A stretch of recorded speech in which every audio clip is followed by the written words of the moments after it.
10 ఏళ్ళు కష్టపడ్డ కార్యకర్తలం కాదని, కాంగ్రెస్ పార్టీ నాయకులం కాదని, ఇతర పార్టీల నుంచి వచ్చిన నాయకుల్ని ప్రభుత్వం వచ్చిన తర్వాత, ప్రభుత్వం వచ్చే ముందు వచ్చిన తర్వాత తీసుకొచ్చి వాళ్ళకు పెద్దపీట వేసి వీళ్ళని అవమానించడం కరెక్ట్ కాదు.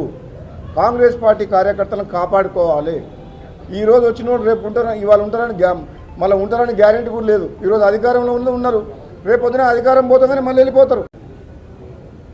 10 ఏళ్ళు కష్టపడ్డ కార్యకర్తలం కాదని, కాంగ్రెస్ పార్టీ నాయకులం కాదని, ఇతర పార్టీల నుంచి వచ్చిన నాయకుల్ని ప్రభుత్వం వచ్చిన తర్వాత, ప్రభుత్వం వచ్చే ముందు వచ్చిన తర్వాత తీసుకొచ్చి వాళ్ళకు పెద్దపీట వేసి వీళ్ళని అవమానించడం కరెక్ట్ కాదు.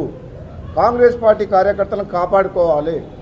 ఈరోజు వచ్చినోడు రేపు ఉంటారు, ఇవాళ ఉంటారని మళ్ళీ ఉంటారని గ్యారెంటీ కూడా లేదు. ఈరోజు అధికారంలో ఉన్నారు, రేపు పొద్దున అధికారం పోతుందని మళ్ళీ వెళ్ళిపోతారు. 10 ఏళ్ళు కష్టపడ్డ కార్యకర్తలం కాదని, కాంగ్రెస్ పార్టీ నాయకులం కాదని, ఇతర పార్టీల నుంచి వచ్చిన నాయకుల్ని ప్రభుత్వం వచ్చిన తర్వాత, ప్రభుత్వం వచ్చే ముందు వచ్చిన తర్వాత తీసుకొచ్చి వాళ్ళకు పెద్దపీట వేసి వీళ్ళని అవమానించడం కరెక్ట్ కాదు. కాంగ్రెస్ పార్టీ కార్యకర్తలను కాపాడుకోవాలి.